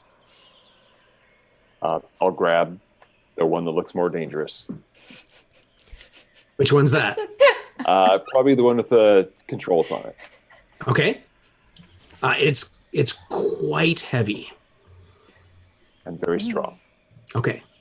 I can help you try and identify it. And it has no handles. All right, then I'm just going to strong arm it. I mean, Oh. I just want to get these things out of here so we can leave them behind. Oh, okay. Okay. I think that's a fine idea. Let's go in quick and extract everything that we need. Yeah, look around for other evidence of other horrible slaughter by Ravage Bear. Yeah. So sadly, you can see, that there were a long time ago, there were some people living in this cave, and there's little bits of clothing. There's an old shoe. It's actually a little bit grisly, and no pun intended. But there are these two cases. I mean, they're dirty. They've been sitting here a long time, but they also don't look like the kind of thing that a Ravage Bear would mess with. Well, if Tayrog is not blowing up when he picks one up, I will use my telekinesis to help pick another one up. Nice. I'll first try it with my telekinesis. You can probably just barely move it with your telekinesis. It is not as heavy as the one that Tayrog has. And get them both out of the cave. So my question to you guys is, are you going to leave the bear bound and tied like this, or are you going to take some other action? I mean, I don't see the need to kill this thing right now. And I think I agree. Through the rope if it needs to. So what we could do is, go far away, and I could try and pull the rope free with my telekinesis from a distance of short, I think. Yeah. Well, this is like that's only like 50 feet away. Right. Yeah. This isn't synth rope, right? It's just like regular made out of hemp or something like that. So this bear should be able to just chew through it. It did 7 points to me. I think it could just chew its way. Yeah, through. you're right. With enough time, it's got those tusks. It'll probably be out in about an hour, so we should get the hell out of here. It's definitely no longer paralyzed at this point, so it is struggling in these ropes and growling and snarling. But I'm assuming that not only have you sort of tied its limbs, but you probably tied its snout and stuff. Oh yes. But yeah, given the way that it is struggling, the rest of you probably agree with Kuo that eventually it is probably going to get free on its own. I will grab like some jerky or something, or just some food from my pack, and throw it down in front of its face so that when it gets out, it'll be perhaps distracted by another rodent. Nice. Okay, that's kind of sweet. It is. Yeah. That was very sweet. You fed it. It'll show up later and save my life. Okay, so bear taken care of. What do you want to do? We've explored we've looked inside a couple of these caves, right? We feel like there isn't some secret settlement of humans that have mysteriously not come out, right? We kind of have a lay of the land.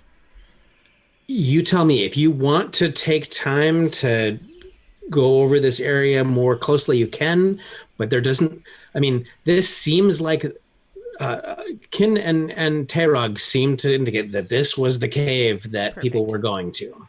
Yeah. I think we should get back to our people. We should perhaps examine these crates and take what's useful, and we should get on our way to the ruin nearby. Our mission is still to find a better place to establish. So let's get to it. Agreed. I agree. Yeah, I can't go in any more of those caves. I'm a little Okay. bit subdued, which is unusual for me. Are you going to check out what's inside these cases now or wait until you get back? I would advocate for getting away from the bear first. Yeah. Let's leave the bear. So, I mean, but all the way back to camp? They're really heavy, right? Do we want to Yes. just Oh, go a good little point. way? Because it's going to slow us down. About halfway and then, or Okay. Okay. So you've got just sort of a regular case, and then you've got this one with some kind of controls on it that seems to be some sort of device.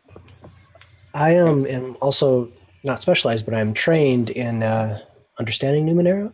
Okay. One have any training along those lines as well to help me? All right. We all have an inability. All right. So I will give that a shot, and I will apply a level of effort. Actually, I'll apply 2 levels of effort. I am tier 2 after all. Then you don't even need to make a roll. Okay. You know that this thing is actually an artifact. If you were going to give a name to it, you'd probably call it a carry-all, because it is basically a trunk that is large and is well sealed and whatnot. There are controls for opening and closing it, but the most interesting about it is that there are controls. There's basically a small little portion, like a nodule, that you can take off and take with you, and then activate the controls. And this chest will actually sprout little legs, and it will follow you around wherever you go, as long as you've got the control module. All right. I don't describe this. I illustrate it by doing it. Very cool. So the legs aren't quite spider-like, but they're kind of like thick, like short, stubby little spider legs kind of pop out of the side of it, and it moves, and it just kind of follows Kuo where he goes. Is there anything in it currently? There is. There's a lot of food, which you probably want to just throw out, because it's not like it's a good case, but it's not like a stasis or anything, right? It's not sealed. Right. And there's some more kind of real emergency tools, a hatchet, a hammer, and whatnot. And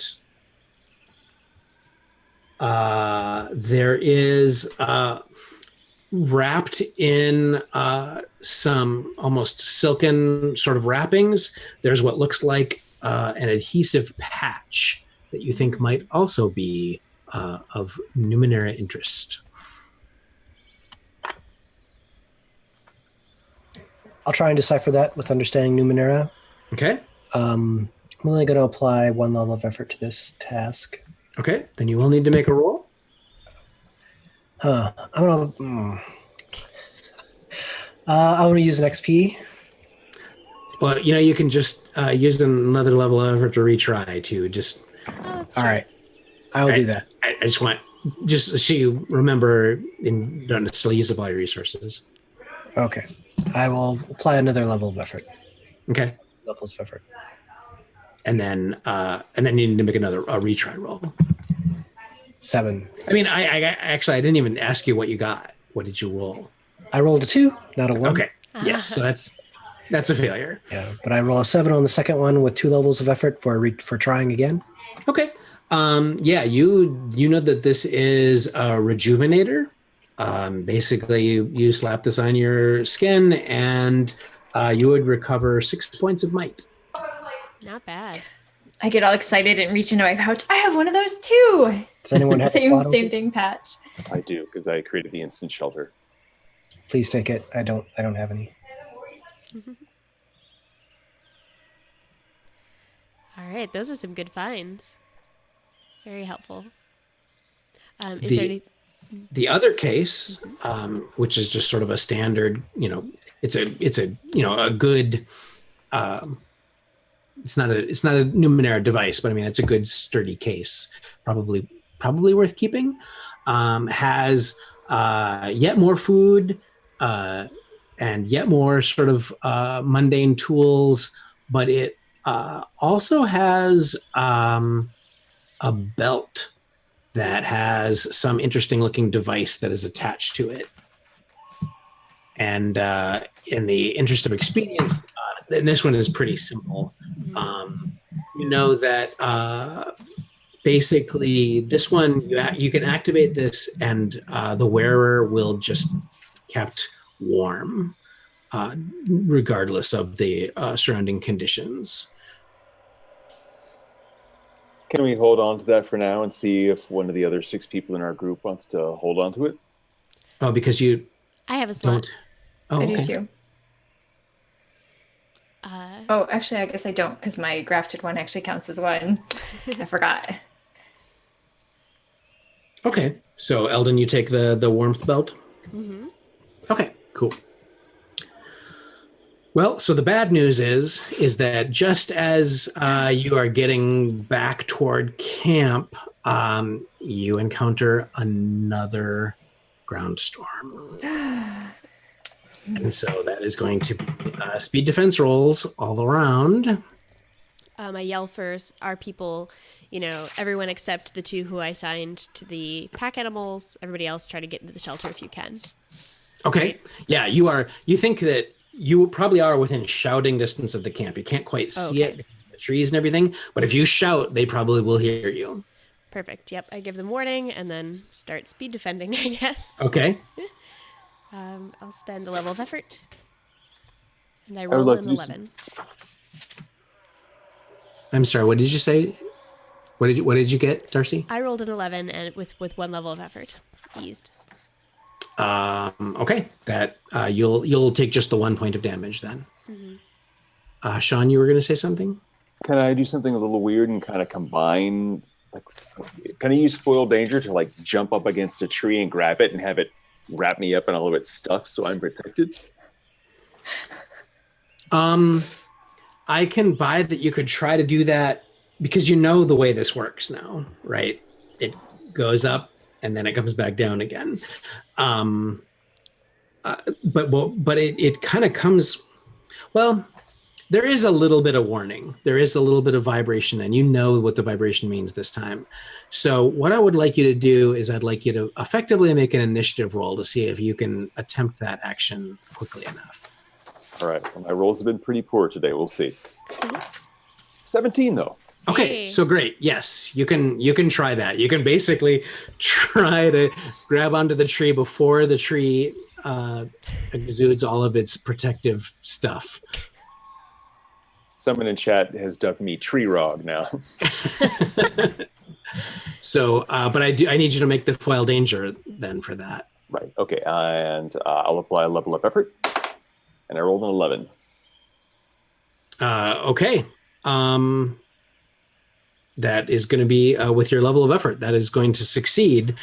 So you accomplish exactly what you set out to do, and you hug the tree, and suddenly you guys all see the black rubbery stuff exude from the tree and go around, and you sort of see this mass that is about Tayrog sized, coated in, what sort of looks like, a black trash bag kind of substance.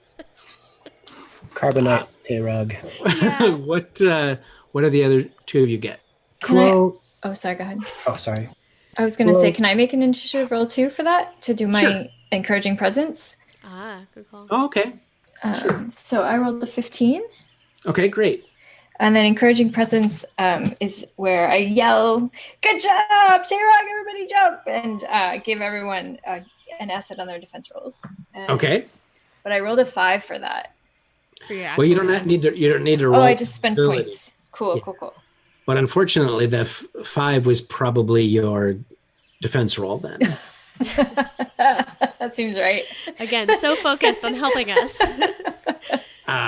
With that asset, do you succeed, Kuo? Yeah, with my telekinesis and that, I succeed on the first one, which I would have failed, so thank you. And I succeed on the second one just because I rolled 17. Okay. Cool. So that means that Elden and Kuo, you're each going to take a point of damage. Kin, you're going to take 4, and Tayrog, you take none. Because you have dove into what is a defense made for these ground storms. So you have perfectly defended yourself against this and the next one too. But I'll get back to you in a second. As Bruce anticipated, of course, the rain came back down. Kuo makes his second defense roll. Elden and Kin, if you want to take an action before that comes down, like we've sort of determined last time that you can. But otherwise, just another speed defense roll. All right, so my allies get an asset for a minute, so I don't have to redo that. Okay, great. So yeah, I think I'll just do a speed roll unless Elden, you want to do something. So Elden, you'll get the asset from Kin's encouragement. And with the asset, I succeed. So, okay. Thank you. I roll a 9. Okay, so you both succeed. So on the way down, the 3 of you just take another single point of damage. And again, armor is protecting you for this. Armor. But then, so it's over again. But then you can see that the ground begins vibrating again, and it almost seems like it's going to happen.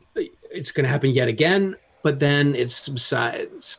But you definitely get the impression that, like, sometimes maybe these ground storms kind of go on for a while, which must be pretty terrible. So we're getting close to the end of the session, but not so close that I don't want to intrude on Tayrog. Yay! Because you've got this black substance that's enveloped all around you, and you're finding that it's not only really protective, it's airtight. Oh no. What do you do? So you've got this stuff, it's pressed up tightly against your face, and you can't breathe. How long did it take before it retracted into the tree? Was it like several minutes? Yes. No. That I'm going to try and like just jab a hole from the inside to the outside just so I get a breathing hole. I've chewed this stuff before, so I perhaps have some sort of awareness. You get an asset in chewing. You're going to try to chew your way out? No, whether a piercing thing is better or a shearing sort of thing is better. Oh, I see. And so what are you going to use to try to cut your way out or make a hole? My lucky pipe. Is he like? That's like a spear, right? Is he like smoothed in there, like totally snugged in there, or does he have some movement? He's got a little movement, but not a lot. Then maybe like a sharp shin or a knife, anything that I can reach that has any sort of sharpness to it. Okay, do you have a knife? Carry a knife with you? Okay, then yes, you can reach your knife and kind of work it up. But I'm going to need you, basically I'm going to need you to make a roll to see how quickly you can get that up there and how quickly you can get it so that, you can breathe. What sort of effort would I apply? You could either speed or might, right? You can either just brute strength your way up there or just try to work as fast as you can. Okay, I'll go for speed. Okay. And because I can, I'm tier 2, I'll apply 2 levels of effort. Not a bad idea. I roll a 14. Nice. Okay. So just as your chest is beginning to feel all constricted and really, really tight, because there's just no oxygen. It's just tight up against your face. But you're able to work your knife up in there. And so the rest of you can see him struggling in there.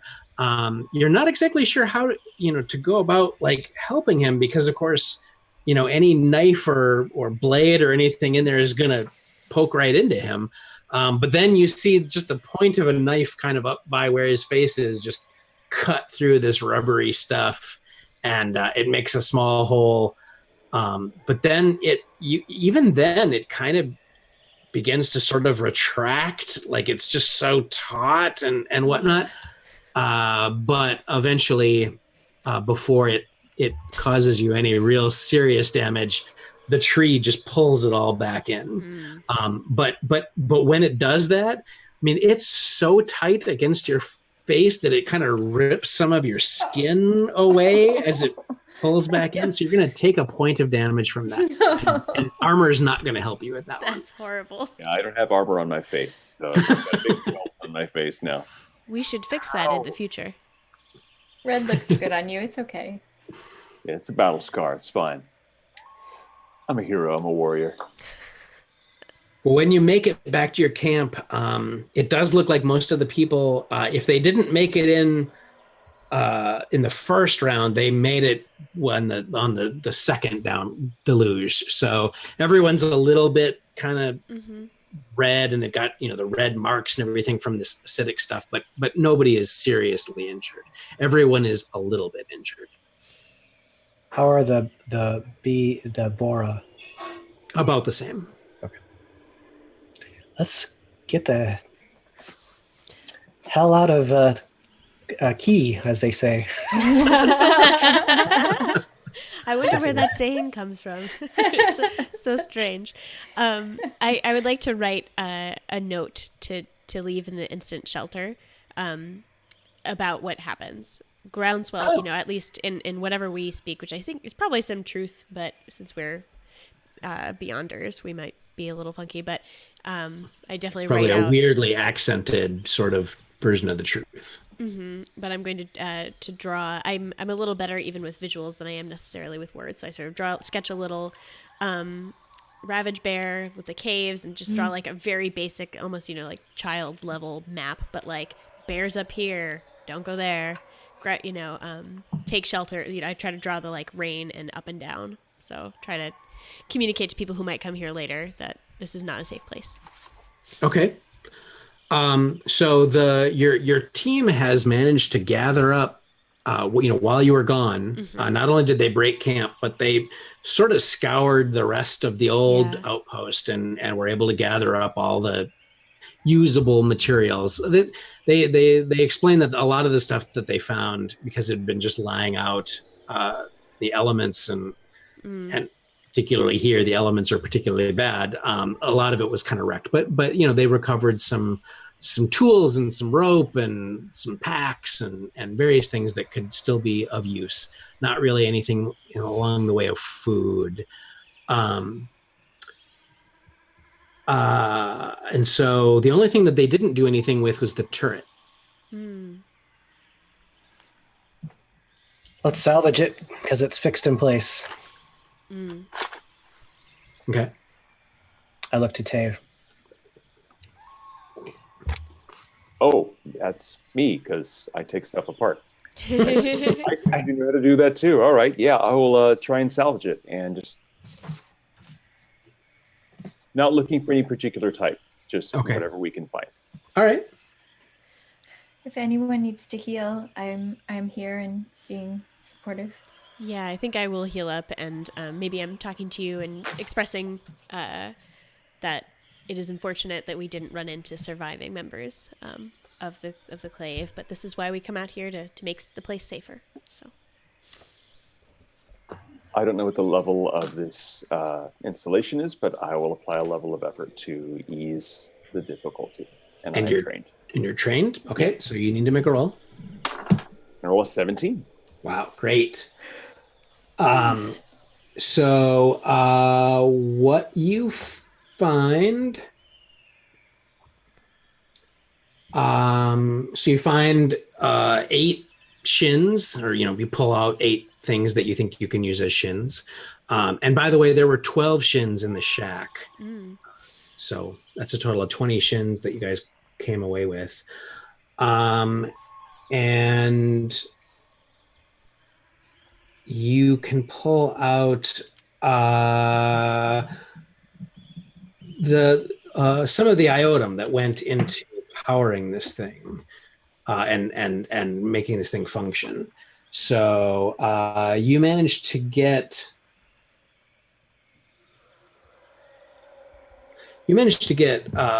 4 units of synth steel and 1 unit of quantium.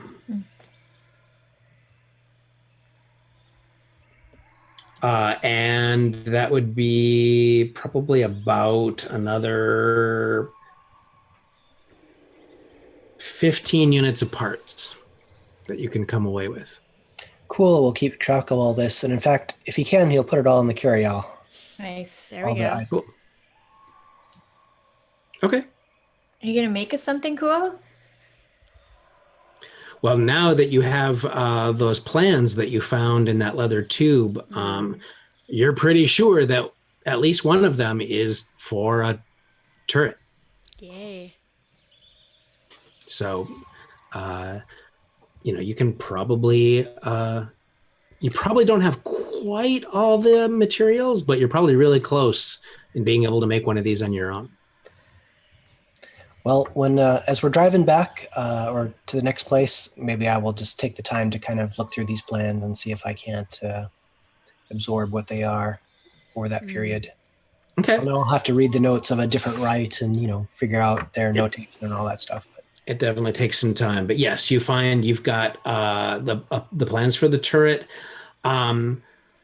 You find some really sketchy plans of the modification thing, but you're like, this isn't gonna work. So maybe you can learn something from them, but they're not a viable plan. But there are also some plans for just commonplace structures. What they were going to build. Yeah. Just things, there's quite a few, but they're just like buildings and walls and, furnishings and things like that. Of some use. And then lastly, the pieces that you pulled, or rather that Tayrog pulled out of those boots, basically, you think that, if you did a little bit of work and affixed them to a new pair of boots or shoes, I guess. What these devices do is they negate gravity just a little bit. And so they make it so that running and jumping is easier. Make it so that you can really bound when you're wearing these things. Basically, it would provide an asset for jumping and running. That's awesome. Would that have any sort of depletion? Nope. Or its depletion is no depletion. Right. So cool. And that's also an artifact. So yeah. All right. So next time we'll see what happens as you make your way toward the ruin that you have read about, which is actually back out of the woods. And if you take the whole team there, it's going to take you about a day and a half to get there. Out of the woods sounds good to me. Yes. Agreed. Yeah, you don't know exactly how far of an area that this ground storm thing takes place, but you've never seen trees with these weird adaptations before, so it's not like throughout the whole forest or anything. But perhaps ravage bears. In any case, new challenges are exciting for me. Should we do XP awarding at the beginning of next session like we did with Echo's Linger, or do you like to do that? Sure, let's do that. Cool. We'll do sort of a session summary and as the result of that, XP awards. Excellent. Cool. Thank you, Monte. This is really fun. Thanks for playing, guys. We got to use our first player intrusion. I'm excited to see all the crafting. I'm excited now that we have some parts to see what you guys put together. So, Yeah, and way to handily take care of that ravage bear that would have literally kind of chewed through you guys pretty badly. But you took care of it quite handily, so that was nice. I wonder if anyone in the history of the Ninth World has tied up a ravage bear. I'm very curious. All right. All right. Well, thank you very much, guys. Yeah. That's fun.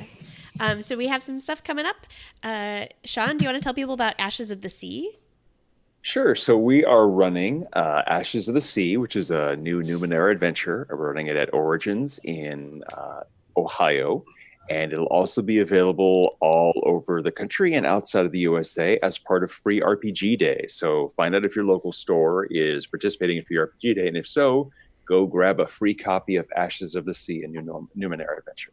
Mm-hmm. And that's Numenera 1 or Numenera 2?